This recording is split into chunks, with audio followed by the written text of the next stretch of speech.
બનાસકાંઠાના ડીસામાં મેલી વિદ્યાના નામે ચોંકાવનારી છેતરપિંડી, વશીકરણ અને મેલી વિદ્યાના નામે છેતરતા શખ્સો ઝડપાયા। ડીસા શહેરની ખાનગી ઓરડીમાં ચાલતા ગોરખ ધંધાનો પર્દાફાશ થયો। 2 શખ્સની ડીસા પોલીસે અટકાયત કરી। એક વકીલને વશીકરણની છેતરપિંડીનો અહેસાસ થયો। ન્યૂઝપેપરમાં જાહેરાત વાંચી વકીલ ગયો હતો। મેલી વિદ્યા કરી મારવાના, લખવો કરવાના અને વશીકરણ કરવાના અલગ અલગ ભાવ બતાવ્યા હતા। 100 રૂપિયા વકીલ પાસેથી એડવાન્સ પેટે લીધા। ફરી બીજા પૈસા લઈ આવવાનું કહી કામ કરવાની લાલચ આપી ડીસા પોલીસ મથકે પોલીસ ફરિયાદ નોંધાઈ છે।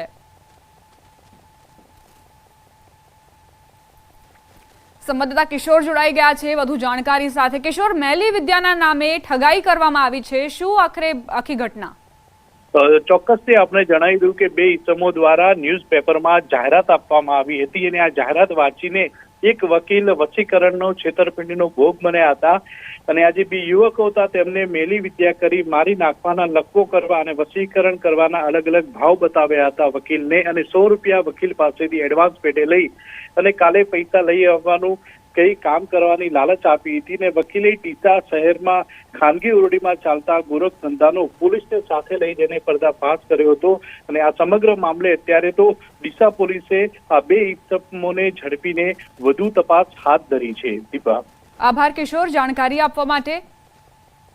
તો ન્યૂઝપેપરમાં જાહેરાત વાંચીને વકીલ ગયો હતો અને ત્યારબાદ તેની સાથે ઠગાઈનો બનાવ બન્યો। સમાચાર બનાસકાંઠાથી। એગ્રો મિલ દુર્ઘટનામાં મૃત્યુઆંક 3 થયો। પાલનપુરની જગાણા એગ્રો મિલમાં આ બનાવ બન્યો હતો। અમદાવાદમાં સારવારમાં વધુ એક વ્યક્તિએ પોતાનો જીવ ગુમાવ્યો। ઇસેદુ એગ્રો મિલ દુર્ઘટનામાં 3 લોકો દાઝ્યા હતા। અગાઉ 2 લોકોના મોત થઈ ચૂક્યા હતા અને વધુ એકે જીવ ગુમાવતા આંકડો વધીને 3 પર પહોંચ્યો છે।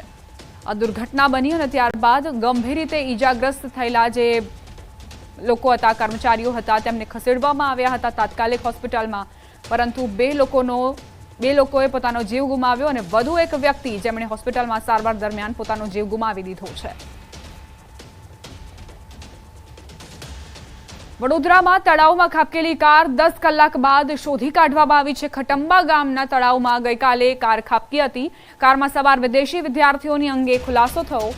તપાસમાં વિદ્યાર્થીઓ નાઇજીરિયાના હોવાનું સામે આવ્યું। પોલીસે કાર માલિક ગૌતમ જીજાડાની પણ પૂછપરછ કરી। મોડી રાત્રે ડ્રાઈવર દીપકને આજવા ચોકડીથી વિદેશી વિદ્યાર્થીઓને લેવા ગાડી મોકલી હતી।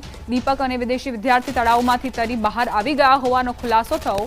ડ્રાઈવર દીપકે ઘટના અંગેની જાણ કરતા કાર માલિકે મોબાઈલ બંધ કરી દીધો હતો।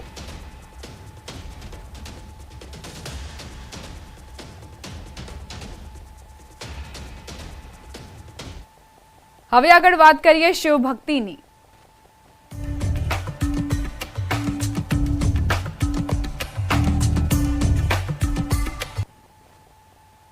શ્રાવણ સુદ પૂનમના નિમિત્તે મંદિરોમાં ભક્તોની ભીડ જામી છે। પવિત્ર શ્રાવણ માસની પૂર્ણિમાના પર્વ પર ભગવાન દ્વારકાધીશના દર્શન કરવા ભક્તો ઉમટ્યા। યાત્રાધામ દ્વારકામાં આજ રોજ બળેવ પૂર્ણિમા પર્વ પર ગોમતી નદીમાં હજારો ભાવિકોએ સ્નાન કરી ધન્યતા અનુભવી। વર્ષોની પરંપરા મુજબ ગુગડી બ્રાહ્મણ દ્વારા આજે બળેવ પૂર્ણિમાના પાવન તહેવાર પર પંડિત દ્વારા શાસ્ત્રોક્ત વિધિ અનુસાર દેહ શુદ્ધિકરણ અને ગોમતી સ્નાન કરાયું।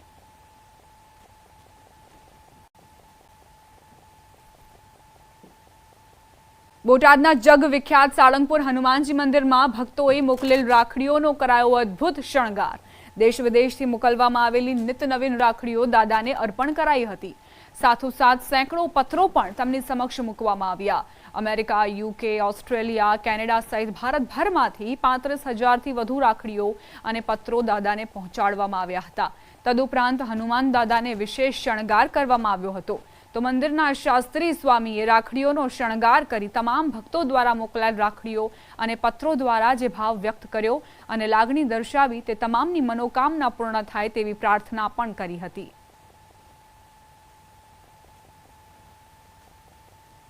આટલો થપ્પો તો પત્રોનો છે। એ બધા જ પત્રો આજે અમે દાદાને અર્પણ કર્યા। દાદાને મેં પ્રાર્થના કરી જાતે બેસીને ત્યાં કે હનુમાન દાદા એક જે રાખડી આવી છે, એક શ્રદ્ધા, ભક્તિ અને વિશ્વાસ વાળા ભક્તોએ અર્પણ કરી છે। આ એક પત્ર છે એમાં પ્રાર્થના છે। આ બધાની પ્રાર્થના સાંભળજો, વાંચજો અને જેને જેને શ્રદ્ધા અને ભાવથી તમને આ રાખડી અર્પણ કરી છે એ બધાની રક્ષા કરજો, એની હારે રહેજો. આજે શ્રાવણી પૂનમ છે ત્યારે અંબાજીમાં ભક્તોની ભીડ ઉમટી. આજે શ્રાવણની પૂનમ અને રક્ષાબંધન બંને સાથે હોવાથી વહેલી સવારે ભક્તો માતાજીના દર્શને ઉમટી પડ્યા. અંબાજી મંદિરને ફૂલોથી શણગારવામાં આવ્યું. વિશેષ કરીને આજે મોટી સંખ્યામાં બહેનો માતાજીના દર્શને આવતી હોય છે અને બહેનોએ ભાઈઓ માટે મંગલ કામના પણ કરી. આજે ભદ્રા નક્ષત્ર છે માટે સવારે બહેનોએ માતાજીના દર્શન કર્યા અને બપોર બાદ ભાઈને રાખડી બાંધશે.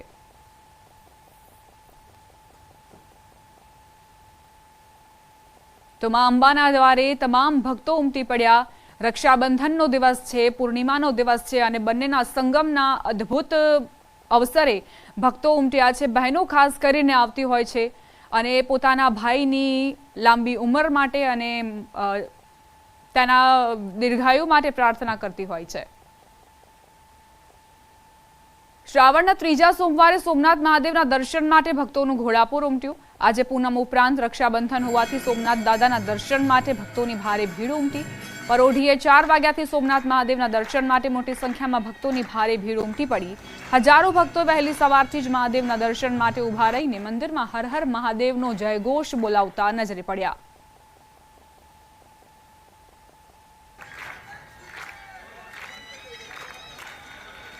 પવિત્ર શ્રાવણ માસ નિમિત્તે નર્મદામાં ધાર્મિક કાર્યક્રમોની શરૂઆત થઈ છે. અહીંના શિવાલયો ચિંતામણી પાર્થેશ્વર શિવલિંગની પૂજાનું વિશેષ મહત્વ રહ્યું છે. નાંદોદના જીતનગર નંદિકેશ્વર મહાદેવના મંદિરે 1.25 લાખ ચિંતામણી પાર્થેશ્વરના શિવલિંગ બનાવવાનું કાર્ય વેદોક્ત અને મંત્રોક્ત રીતે શરૂ કરાયું. 500 વર્ષ જૂના પૌરાણિક મંદિરે શ્રાવણ માસે પાર્થેશ્વર શિવલિંગની પૂજાનું ધાર્મિક વિશેષ મહત્વ છે અને યજમાનો પોતાની ઈચ્છા પૂર્તિ થતા આ પૂજન કરાવતા હોય છે. જેમાં શિવ ઉપાસક અને કર્મકાંડી બ્રાહ્મણ શુદ્ધ માટીમાંથી નાના નાના શિવલિંગો બનાવીને તેની પૂજા અર્ચના કર્યા પછી એનું વિસર્જન કરે છે. આ વિધિમાં શિવ ભક્તો પાર્થેશ્વર પાસે બેસીને પોતાના સંકલ્પો કરે છે અને મનોવાંછિત ફળ મેળવે છે. પાર્થેશ્વર શિવલિંગનું વિસર્જન માસને અંતે કરવામાં આવે છે અને પાર્થેશ્વર પૂજન કરનાર તેમજ ભક્ત સમુદાય વરઘોડા રૂપે વિસર્જનની ક્રિયામાં જોડાય છે.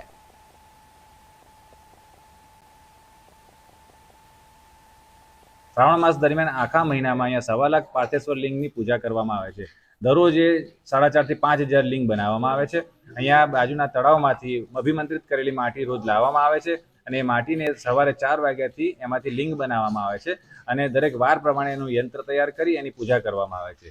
આમાં અહીંયા આગળ સોમવારે નાગપાસનું યંત્ર, મંગળવારે મંગળનું યંત્ર, બુધવારે કશ્યપ યંત્ર, ગુરુવારે પદ્મ યંત્ર, શુક્રવારે તારા યંત્ર, શનિવારે ધનુષ યંત્ર અને રવિવારે સૂર્ય યંત્ર. આમ યંત્ર બનાવી અને સાંજ સુધી આખું યંત્ર નિર્માણ થાય એટલે પછી એની વિધિવત પૂજા અને અભિષેક કરી સાંજે આરતી બાદ એને વિસર્જિત કરવામાં આવે. એમ રોજનો ક્રમ આ ચાલુ હોય છે. के बाद इसका हर रोज का यंत्र होता है. यंत्र बना करके फिर शाम को इनकी पूजा होती है. पूरा षोडशोपचार पंचामृत से पूरा स्नान, फिर अभिषेक, फिर पूरी पूजा हो करके फिर शाम को इनकी आरती हो करके फिर भगवान को पूर्ण करते हैं. और यजमान किसी भी भावनाओं से लेकर के ये पूजन अनुष्ठान करवाता है तो उसकी सारी मनोकामनाएं पूर्ण होती है और यजमान कोई भी मनोकामना हो तो उसकी पूर्ण होती है. અહીં આવ્યા પછી જે મગજની શાંતિ મળતી હોય છે ને એ એનું વર્ણન થઈ શકે જ નહીં. એટલે આ વર્ષોથી મારો આવો અનુભવ છે અને અમારી જ્ઞાતિના લોકોનો ખૂબ સારો સહકાર છે. અમે પાર્થેશ્વરના દર્શન કરવા માટે અમારી જ્ઞાતિના તરફથી જ બેસાડવામાં આવે છે. આ વખતે એક જ છે, દર વખતે બે હોય છે પણ આ વખતે એક જ છે. કોઈ યજમાન ના મળે તો ટ્રસ્ટ તરફથી પાર્થેશ્વરની પૂજા કરવામાં આવતી હોય છે. મહેસાણાના ઊંઝામાં ઉમિયાધામમાં પૂનમ અને રક્ષાબંધનને લઈ ભક્તોની ભારે ભીડ જોવા મળી. સવારથી દૂર દૂરથી ભક્તો મા ઉમિયાના દર્શનાર્થે ઉમટ્યા. મા ઉમિયાના દર્શન માટે ભક્તોની લાંબી કતારો જોવા મળી. મા ઉમિયા કડવા પાટીદારોના કુળદેવી છે.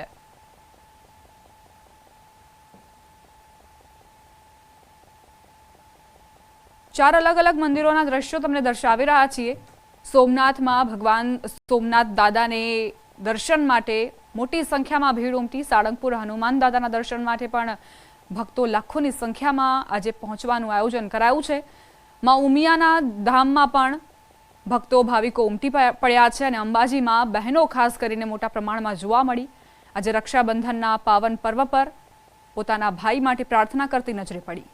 પૂનમ અને રક્ષાબંધનનો આ સંયોગ અને એવામાં મંદિરોમાં ભક્તોની ભારે ભીડ ઉમટી છે. શુભ દિવસ છે આજનો અને શ્રાવણ માસ પણ ચાલી રહ્યો છે. સોમવારનો દિવસ છે એટલે ભક્તો ભગવાનના દર્શનાર્થે પહોંચી ચૂક્યા છે અને જે અદ્ભુત અવિસ્મરણીય લાગણીઓનો અહેસાસ તેમને થઈ રહ્યો છે.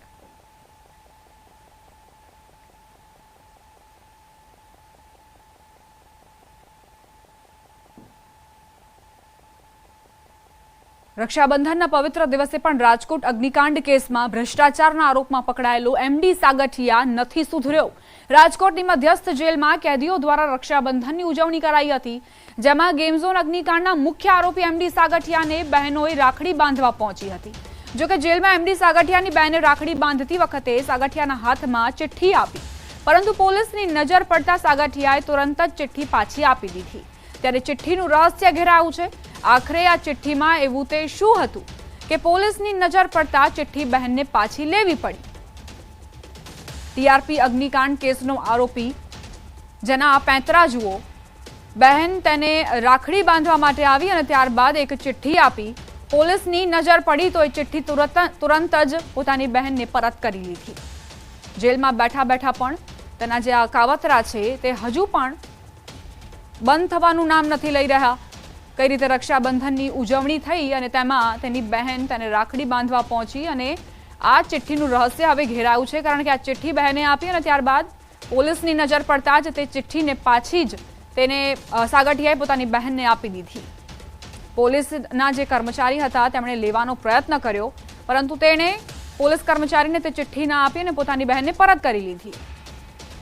સંવાદદાતા હાર્દિક જોડાઈ ગયા છે વધુ જાણકારી સાથે. હાર્દિક, રક્ષાબંધનના પર્વની ઉજવણી વચ્ચે સાગઠિયાનો આ વિડીયો, આ ચિઠ્ઠીનું રહસ્ય શું છે?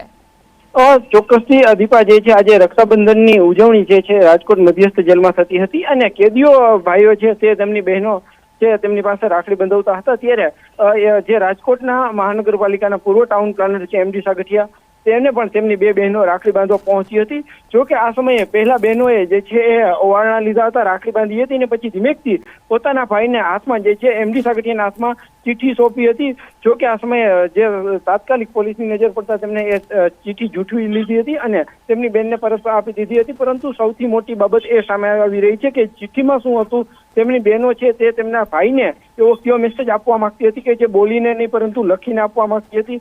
ત્યારે હાલ જે છે સમગ્ર વિવાદ છે તે ચર્ચાનું કેન્દ્ર બન્યો છે. જો કદાચ પોલીસની સતર્ક ન હોત તો કદાચ જે એમની બહેનો છે તેમને મેસેજ પહોંચાડવા માંગતી હતી તે મેસેજ પણ પહોંચી ગયો હોત. પરંતુ ક્યાંક ને ક્યાંક આજે રક્ષાબંધનના પર્વ પર પણ એમડી સાગઠિયાની હરકતો છે તે સામે આવી છે. ત્યારે જે છે એમડી સાગઠિયાને લઈને પણ જે છે આ મામલે કદાચ પૂછપરછ સ્થાનિક જે છે જેલ પ્રશાસન કરી શકે છે. આગામી સમયમાં તેમને જે કોઈ વસ્તુ મોકલવામાં આવે છે તેમના પર પણ જે છે એ જેલ તંત્ર વધુ નજર રાખી શકે છે. જી દીપા. આભાર હાર્દિક, જાણકારી આપવા માટે.